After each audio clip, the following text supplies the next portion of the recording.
Assalamualaikum warahmatullahi taala wabarakatuh. Saya dari sektor utara, Gus. Nama saya Yanto dari Gumuk. Ini sebelum guru saya meninggal atau wafat, pernah mewasiatkan satu kitab yang berjudul Sangkan Paraning Urip atau Sangkan Paraning Dumadi. Nah, ilmu Sangkan Paraning Dumadi itu tertera di sana, Gus. Ada martabat 7 yang disebut dengan la ta'yun. Dalam kitab Sirul Asror disebut waton asliun. Kalau dalam kitab Kasifatus Saja disebut dat. Nah, tadi sempat disinggung sama Gus Muhlason bagaimana cara menyempurnakan tentang kehidupan dan kematian agar ruh kita tidak sesat jalan. Mohon penjelasannya, Gus. Terima kasih. Assalamualaikum warahmatullahi wabarakatuh.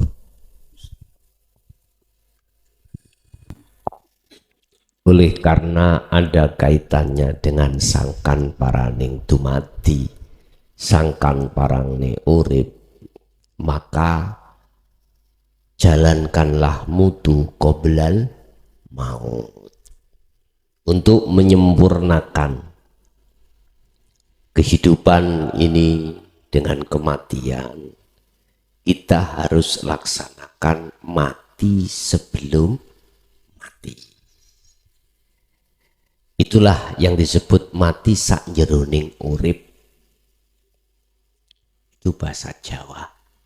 Kalau bahasa kitabnya kita mutu qoblal maut, matilah, matikanlah dirimu sebelum datangnya kematian.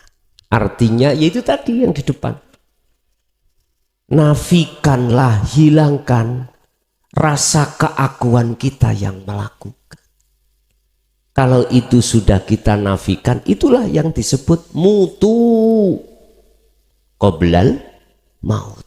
Ayatnya itu, Qur'annya di dalam surat Az-Zumar 54, Pak. 54. Lakukanlah hal itu sebelum kematian. Jikalau kau lakukan hal itu, maka summatun sorun. Aslinya kan ayatnya kan summa latun sorun, adalah nafi. Jikalau kau tidak melakukan hal itu, maka kau akan tersesat. Maka kau tidak akan mendapatkan pertolong. Lah, mafhum mukhalafai ayat itu, arti kebalikan ayat itu, jikalau kau lakukan itu sebelum mati, maka selamatlah. Selamatlah dirimu. Berarti tidak tersesat, alias mendapatkan pertolongan. Lanafinya hilang langsung. Begitu.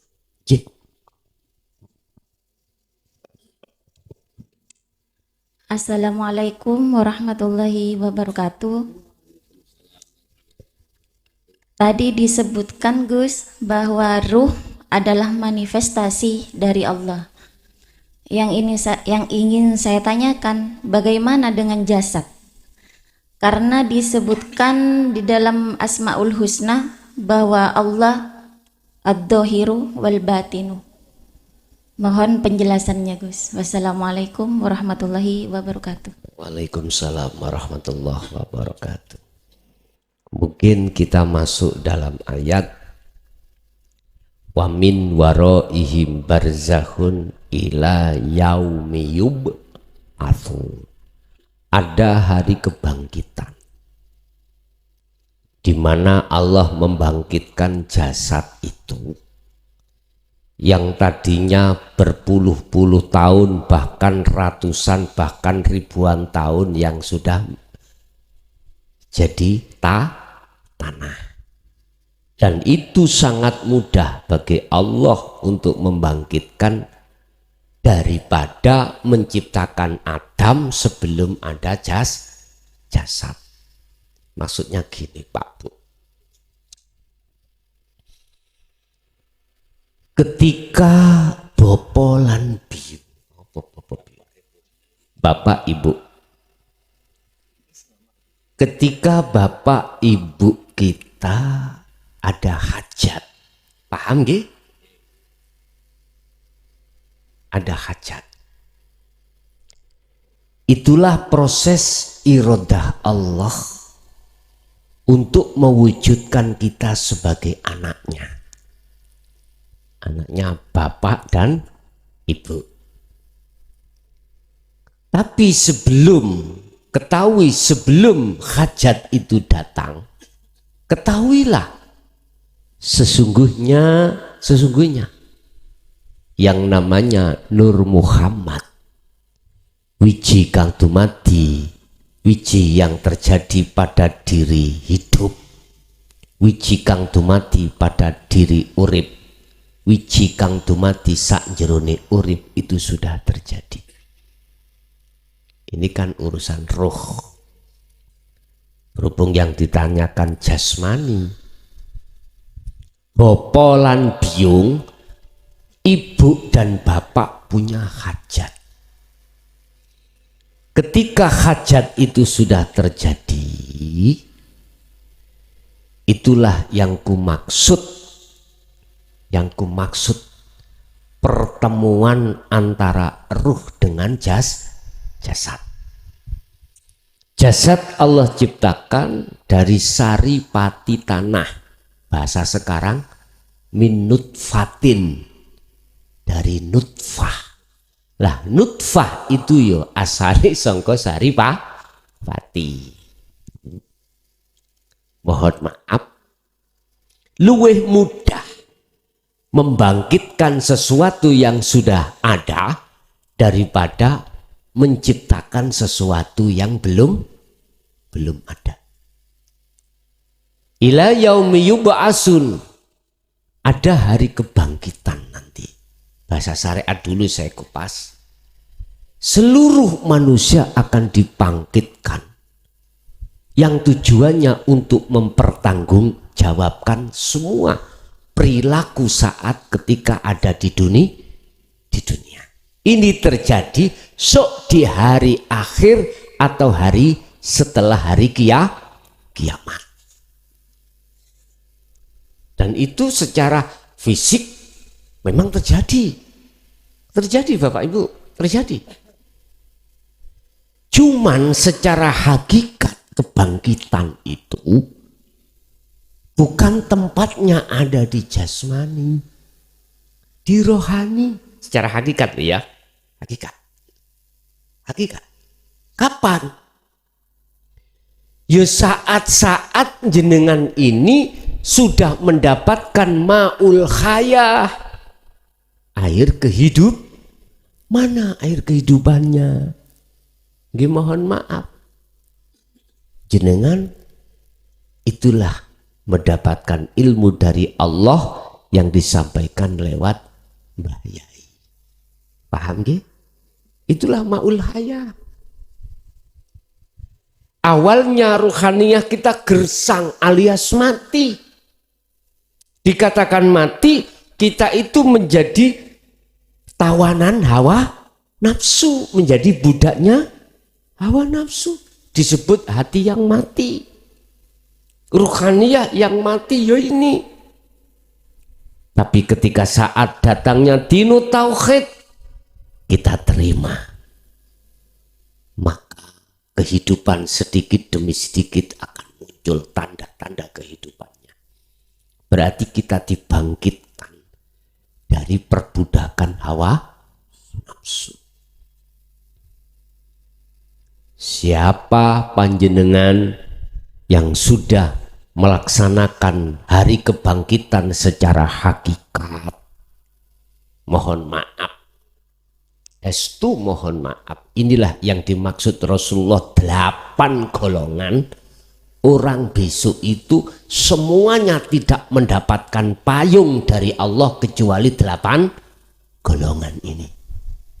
Ya ini maksudnya, yang dapat payung. Payung itu apa? Perlindungan Allah, perlindungan rahmatnya Allah. Tetap secara akhirat miturut pandangan syariat ikut terjadi. Ya seperti di dunia ini. Gak jauh berbeda. Cuman perbedaannya hanya golongan satu kiri dan golongan satunya kanan. Golongan satu karena dolanan api ya panas. Golongan satunya dolanan banyu ya dingin. Makanya disebut jannah, anar dan jannah itu sebetulnya isaroh. Tempat rahmat dan tempat adab. Sama di dunia ini. Kita mendapatkan neraka api Allah. Hati kita selalu panas dan panas, ganjel, susah, gelisah, dan lain sebagainya. Karena tidak memandang Allah. Masih merasa selain Allah yang ada, yang berperan, yang berkuasa, dan lain sebagainya.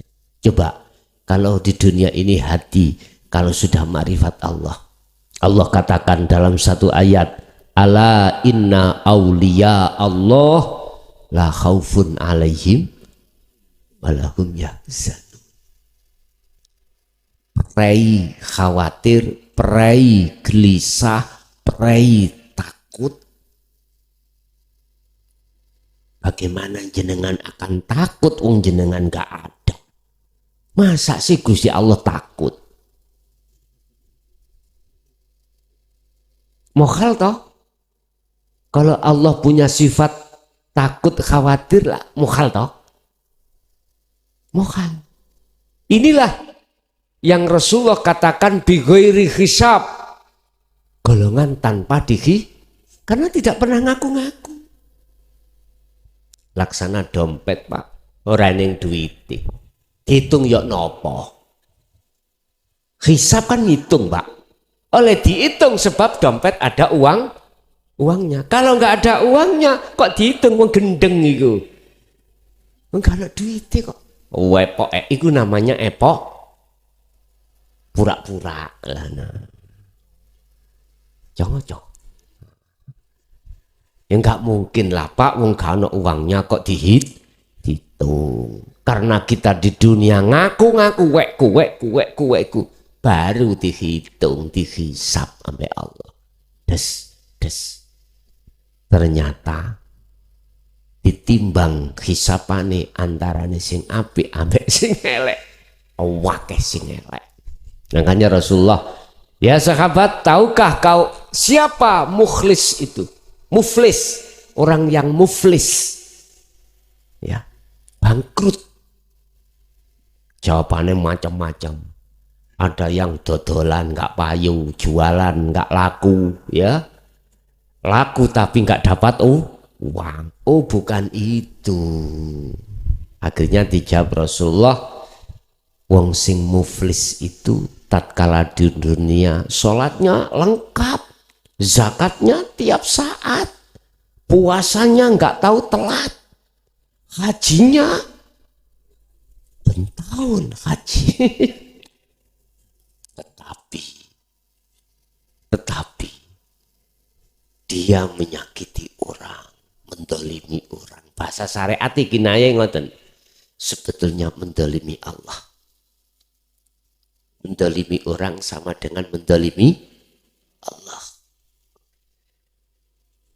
Jadi ketika saat mohon maaf ganjarane iku katakanlah 100, dibuat nyaur orang yang didolimi, masih banyak yang menuntut. Nah itulah namanya orang bangkrut. Sebetulnya itu isyarah. Yes, kita ini waktu di dunia, siapapun kita kalau sudah sumbernya ngaku-ngaku, wis ta sing sugih yang kaya mesti takabur.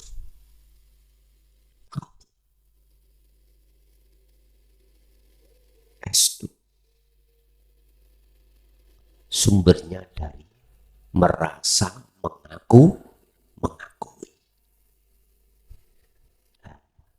Dari pertanyaan terus bagaimana jasad ini tetap secara syariat di akhirat ya terjadi bangkitkan. Tetapi berhubung jenengan di dunia sudah berbangkit. Sayaquluna alladzina qalu udkhuluha bisalamin aminin. Malaikat iku katakon marabau. Ndak.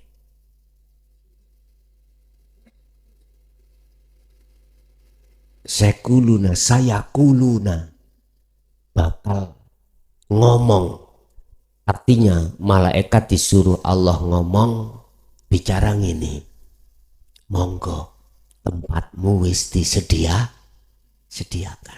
Sampai Rasulullah memberikan satu sindiran dalam hadis, sing sapa wonge barang siapa yang bisa menjawab pitakon pertanyaan malaikat mungkar nakir, tidurnya seperti kemanten anyar. Angler ngoten. Nggih, kemanten anyar. Kemanten anyar itu macam-macam. Ada nikah pertama, nikah kedua, nikah ketiga, nikah keempat. Kemanten wis ta barang ne anyar iku. Wis ta, tahu wis ta Pak Bu? Di man-man. Jalan kaki ada kerikil, udah hati-hati. Tapi coba kalau sudah punya anak 4, lawas. Terus bagaimana sampai kapanpun dadi anyar? Wis duduilah sifat wahdaniyah Allah. Selamanya akan jadi kemanten anyar.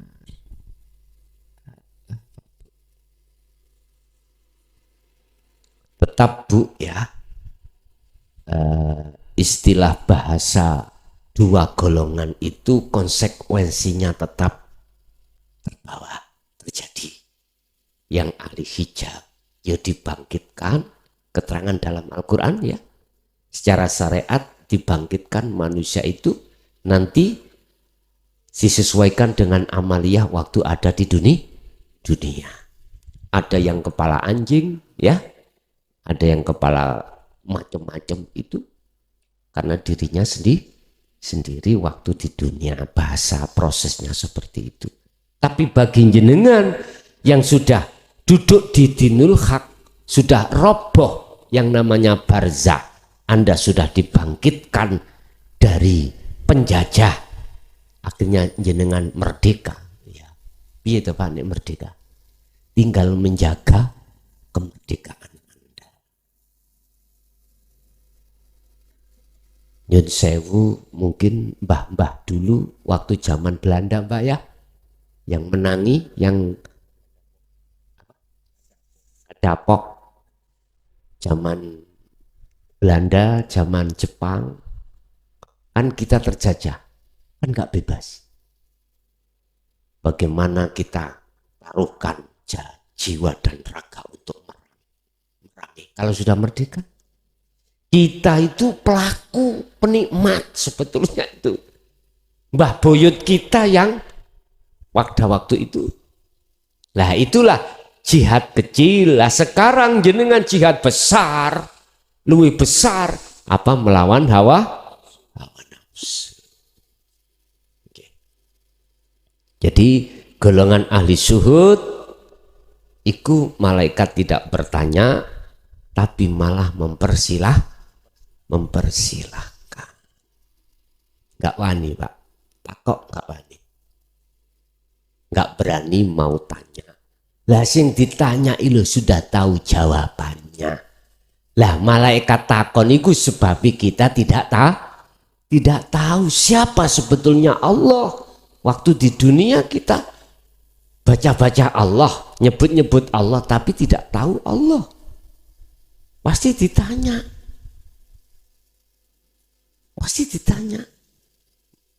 Pak Mudin aja kadang-kadang muruin ya, nalkin kita ya.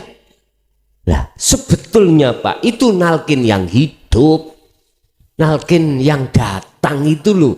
Maksudnya lekaso kau kembali pada Allah. Karena yang sudah mati waktunya sudah nggak ada kesempatan. Tapi mudah-mudahan aja krungu ya. Terus dicatat terus dijawab. Mudah-mudahan. Bahasanya kan gitu. Mudah-mudahan. Marabbuka, manabiuka, mangkitabuka, mangkiblatuka dan lain sebagainya. Ojo gemeter si fulan. Jawaban Allah iku pangeranku. Bagaimana jenengan bisa tahu Allah? Lah wong ning dunya di waktu di dunia kita tidak tahu Allah. Moha. Maka terjadilah hari kebangkitan nanti untuk mempertanggungjawabkan atas semua amaliyah waktu di dunia. Karena di dunia kita sudah berani berjanji pada Allah rohaniyah, alastu birabbikum qalu bala syahidna. Akhirnya syahidna nih kita pada makhluk wis keliru kabeh. Nggih. Nggih, suwun Bu. Ada lagi?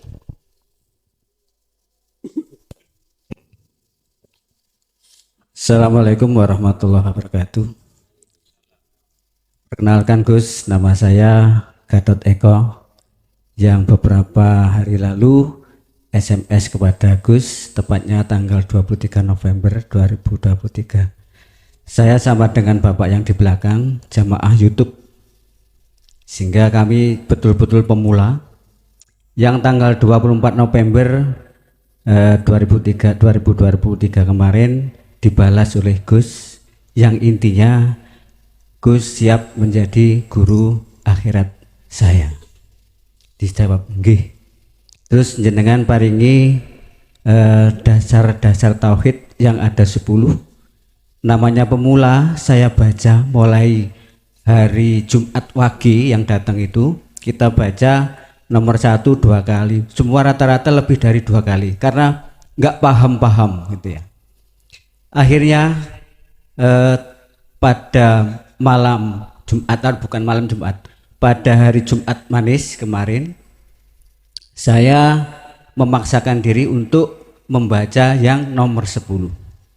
Setelah Jumatan kami mengikuti baiat yang dilaksanakan secara siaran tunda yang ada di nomor 10. Terus berjalan waktu sampai dengan hari Jumat berikutnya, 1 minggu berjalan karena kami ya namanya pemula ya, banyak tidak elingnya. Jadi seolah-olah saya sudah jalan apa belum sih saya ini. Kemudian karena keraguan itu malam Sabtu Wage saya baca lagi, saya dengarkan lagi, saya mengikuti lagi Gus. Karena ada beberapa yang kami lupa. Terus kemudian agak iling sudah. Sampai dengan sekarang malam Jumat. Malam Sabtu lagi ini ya. Terus malam Sabtu Wage kemarin karena hari Sabtunya saya harus puasa sesuai dengan yang diperintahkan Gus. Saya melaksanakan puasa. Terus kemudian kebetulan saudara-saudara saya datang Gus. Rombongan kebetulan membawa gurame bakar. Kebetulan juga kesenangan saya kan itu ya. Saya bingung. Padahal saya harus mutih, tidak makan hewan kan gitu ya. Tapi saya siasati pada saat buka, saya cuman makan nasi dengan lawuh tahu goreng. Saya dahului. Setelah itu saya maghriban, setelah isya, alasan saya biasa makan setelah isya, Dek. Kita makan bareng-bareng setelah isya. Karena harus menghormati tamu, saya terpaksa juga makan ikan tadi, Gus. Terus pertanyaan saya, Gus, yang pertama, apakah laku saya tadi sudah dibenarkan atau kurang benar atau perlu diulangi lagi? Kami siap misalnya harus baiat lagi, kami juga siap. Terus kemudian yang kedua, Di dalam dzikir Sirul Asrol itu ada 3 pos. Yang pertama Su'aul Basirah, kemudian ada Ainul Basirah dan Hakul Basirah.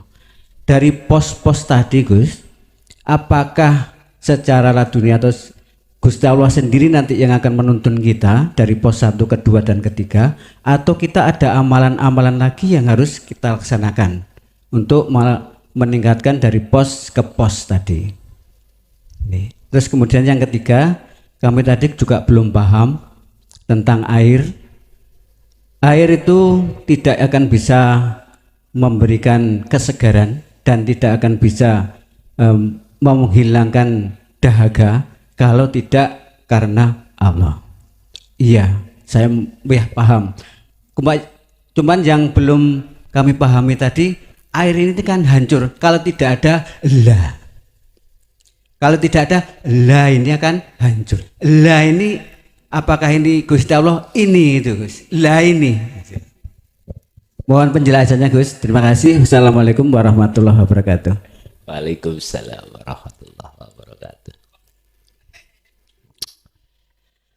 Matur suwun.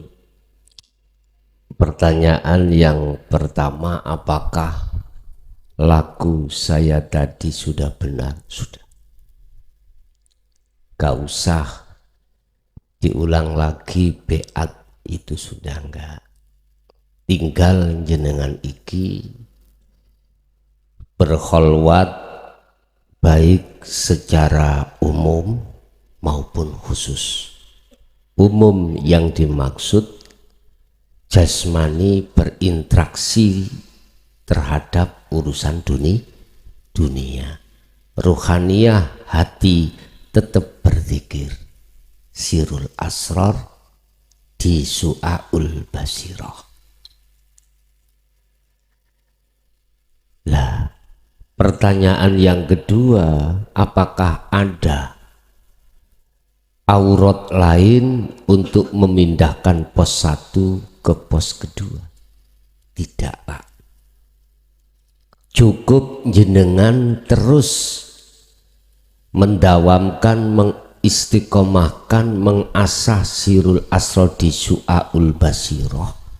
Nanti Allah sendiri yang membimbing memindahkan jenengan dari pos 1 ke pos yang kedua. Lebih-lebih saat jenengan kholwat secara khusus. Ini harus saya ingatkan. Dikatakan kholwat khusus, jasmaniah sampean sudah tinggalkan, sudah tidak ada kesibukan urusan dunia. Ini Allah tetapkan di dalam surah Al-Insan 26. Wa minal laili fasjud lahu fasabbihhu lailan tawilan. Sepertengah malam. Berarti sepertengah malam, yes, kira-kira jam 11 ke atas malam. Kan dibagi 2 malam itu. Sekarang maghrib surupi srengenge itu jam berapa? Jam 6. Oke. Kita hitung jam 6 sampai datangnya fajar sotik. Ada yang mengatakan tulu usamsi berarti munculnya srengenge. Kita memakai yang datangnya fajar sotik berarti subuh. Subuh jam berapa? Jam 4. Oke. 6, 7, 8, 9, 10, 11, 12, 1, 2, 3, 4. 10 dibagi 2 berarti 5. Kita hitung lagi. 6, 7, 8, 9, 10, 11. Berarti di atas jam 11 itu kita kholwat.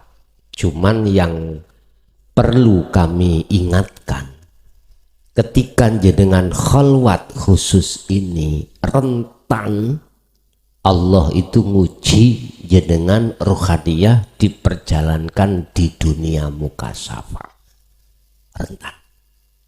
bisanya kita selamat tetap faqadistamsaka bil urwatil wuthqa lam fisamalah. Tali Allah itu pegang, wasilah itu sampean pegang.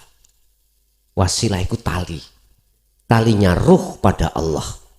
Mana imanul haq, iman yang benar berarti ihsan. Mana berarti imane ati sampeyan terhadap apapun itu hanyalah Allah yang berperan.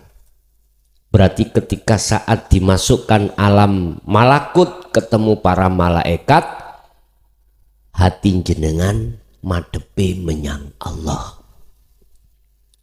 Alam Jabarut dihadapkan begebluk, tahu begebluk ya? Bangsane jin, iblis. Tetap sampai harus menghadap melihat hidup kuwi, hidup itu adalah Allah. Lahut kekasih Allah sama. Di alam surga, alam neraka, alam barzah bertemu terhadap leluhur-leluhur, tetap hati sampai harus mandang Allah. Itu Anda akan selamat. Sampailah nanti pada musyahadah. Berarti persaksian yang benar. Leburlah kita semuanya pada saat itu. Urusan ini terjadi, apakah akal ini dilepas Allah atau tidak, terserah. Dilepas bisa jadi jenengan iki tertidur, berarti lewat mimpi. Tidak dilepas berarti keadaan sadar jenengan ini. Seperti mi'rajnya Rasulullah ketika saat beliau dipanggil Allah ke Sidratul Muntaha. Hanya itu yang ku pesan. Lah, yang ketiga, apakah iki wujudnya? Iya. Wis tak jawab iya ngene iki. Sampai ya wis penak. Jangan dilihat dengan ainul basyariyah, mata doir. Mesti jenengan ngomong kosong nanti. Lihatlah dengan ainul basirah, iman. Baru sing wujud akhirnya gak wujud, sing gak wujud akhirnya yaiku sejatine wujud. Maka ainul basyariyah secara syariat membikin satu pedoman, wujudnya Allah itu kita akan tahu lewat tanda-tanda wujudnya Allah, yaitu yang diwujudke. Dunia dan seisinya itu yang mewujudkan Allah. Dengan adanya wujudnya dunia seisinya, itu tetanda adanya Allah. Rumus kita di syariat gitu. Kita melihat wujudnya Allah, syariat. Yakin kalau Allah itu ada, kita melihat yang diwujudkan. Akhirnya kita mengambil satu burhan dalil wujudnya dunia itu tetanda adanya wujudnya Allah. Sampai kapanpun jenengan kelihatan wujudnya dunia. Tapi bagaimana mereka yang sudah di ahli syuhud atau sudah makrifat, kebalik. Wujudnya Allah nyata. Itu sebagai tanda bukti ketidakwujudnya selain Allah. Nah, kebalikan itu. Memang itu rumusnya. Makanya saya selalu memakai dua kacamata biar jenengan gak salah paham.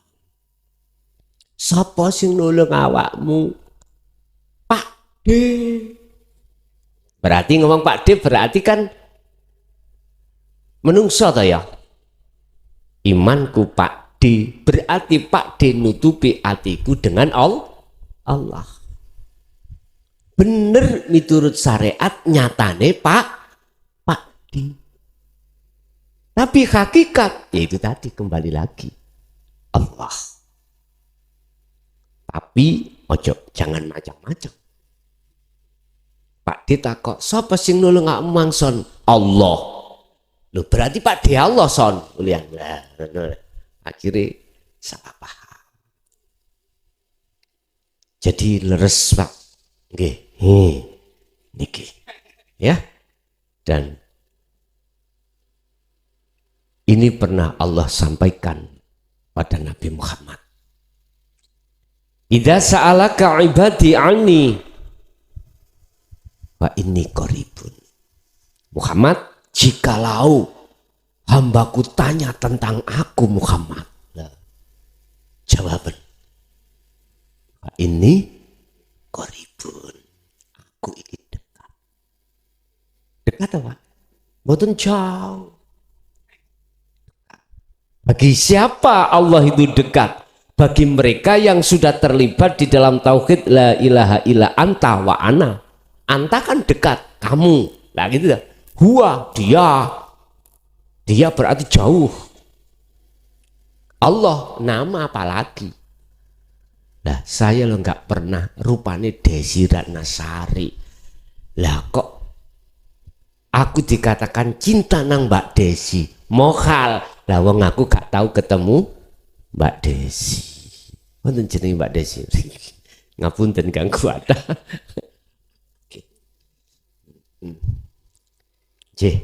Ada lagi mungkin?